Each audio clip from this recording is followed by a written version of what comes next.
Buffalo. There are two kinds of defendants who enter Judge Craig D. Hanna's courtroom: those who stand on the far side of the bench to have their cases considered in the usual way, and those invited to step closer. Close enough to shake the judge's hand or shout obscenities in his face, depending on their mood that day. Both kinds are facing criminal charges, but those in the second group have volunteered to take part in an experiment where the primary goal is to save their lives.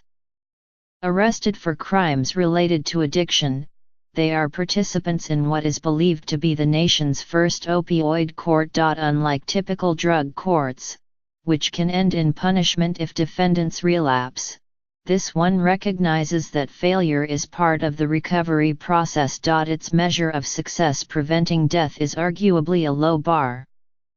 Then again, few initiatives have made much of a dent in an epidemic that is killing more people each year than car accidents do. The criminal justice system may not be the ideal place to address addiction, but the reality is that it is a place where drug users are a captive audience. And the court, by linking with non-profits, offers treatment for those who could not otherwise afford it. Court systems around the country are watching Buffalo as a potential model. Participants are required to appear daily before Judge Hanna, who was himself once addicted to drugs. "I'm going to be your new best friend," he tells them. "So I'm going to start calling you by your first name from now on. See you tomorrow. Keep up the good work. Michael Merchinkovsky's right leg twitches nervously. He's high again. When his name is called, he walks nervously toward Judge Hanna until he can no longer avoid looking him in the eye. "What's going on? This doesn't look too good," the judge says. "This is twice in a week, right?" Michael, 21, avoids a direct answer. "I've been going to a meeting every day. After the third day, I relapse." Judge Hanna scans the file and begins speaking, as if to himself. "Did I misread it? Because I went to a public school. I want to make sure I didn't misread it." The room goes quiet. The young man fidgets. A bailiff is breathing over his shoulder. "See that tall gentleman behind you," the judge says.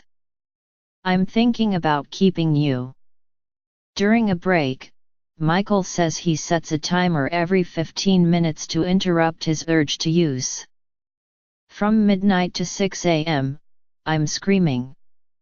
But the judge's options are limited: a locked inpatient treatment center or the Erie County Jail. "You may not like that kind of help," he says, telling him to come back tomorrow. Clean Judge Hanna is a generation older than most of those who appear in his court. He was once hooked on cocaine, but stopped using drugs in his early 20s. In court, he does not speak in legal jargon. The defendants are his peers. He talks about the Bills, the city's popular football team, or the cold weather. He asks them how they are feeling, how he can help. He does not hurry anyone along. Friends ask him why opioid users, who are largely white, get gentler treatment than crack users, who were disproportionately black, did in the 1980s. "I think we learned," says the judge, who is African American. "We locked up a generation of young black men, and then when they get out, they are dumped back in a community with no marketable skills. This time, people realized that this ain't just affecting the boys in the hood anymore." His own addiction ruined his chance to become a Marine Corps officer. The night before his military physical to begin officer training, he used cocaine because, he said, "I figured I could never get high again." He didn't count on being drug tested that morning. He walked out before the results came back. There's a shame in addiction. That's one thing we have to remove. Part of recovery is telling people that the only difference between you and them is time. He presides in a city where the number of opioid overdose deaths, already high in 2015, more than doubled in 2016, to about 300. But aside from force of personality, he has few tools at his disposal. If defendants continue to use, they are returned to criminal court to face their charges. If they agree to treatment but no beds are available, they have to wait. No one can be required to take medications that would help quell their addictions.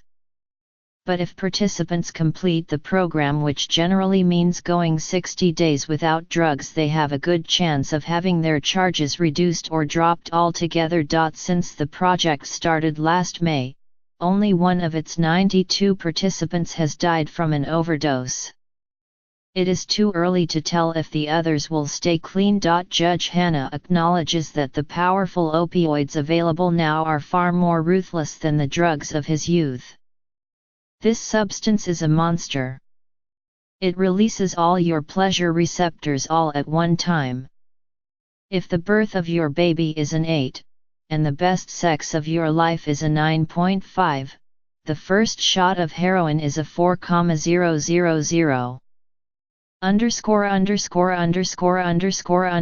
Nicholas Shue, 25, says he believed opioid court would be a waste of time. The alternative, though, was a painful detox behind bars.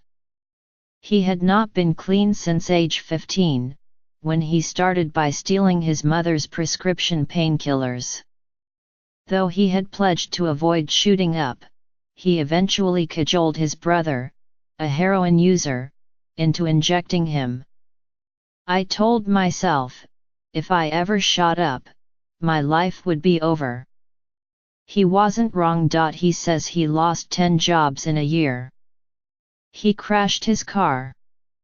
He stole so much that one of his younger brothers finally installed a deadbolt on his own bedroom door. Nicholas overdosed twice.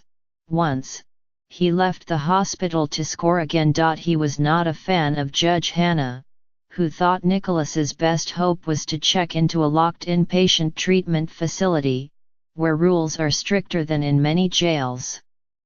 I wanted to say, did you go through inpatient? He's never done that, Nicholas said. I felt I was being pushed into a corner. But something finally clicked. He now receives an injection of Vivitrol, a drug that blocks opioid highs, every 30 days and has become a Christian. He has truly saved my life, he says of Judge Hanna. We have a relationship. So it isn't like going to see a judge you're scared of. He pauses, surprised by his own words. I look forward to seeing that man every day. Last month, when Justin Schmidbauer's best friend died of a heroin overdose, his thoughts turned to getting high, threatening his nearly 3 months of sobriety. His life these days is spent seeking distractions from the urge to use, hanging out with his 11-year-old daughter, going fishing, attending 10 Narcotics Anonymous and Alcoholics Anonymous meetings a week. Justin, 36, refuses to use medications like Suboxone that help curb addiction and save lives. He views a drug-free recovery as a way to win back lost self-worth. Instead, when he gets a craving for heroin, he mentally plays what he calls the tape of consequences. If he gets high, the tape goes, yeah, for 5 minutes I feel okay, but everything I've worked for is gone. In court, Judge Hanna says he heard about the death of Justin's friend. I was thinking about you, but the rules are I can't contact you outside court, the judge says. To maintain impartiality, judges cannot speak privately with one side of a case, except through a lawyer. Weeks later, Judge Hannah announces that Justin has successfully completed the program. Justin's charges, 4 counts of drug possession, are reduced to a single, non-criminal violation. His fellow defendants give him an ovation. He is on top of the world. Now comes the hard part.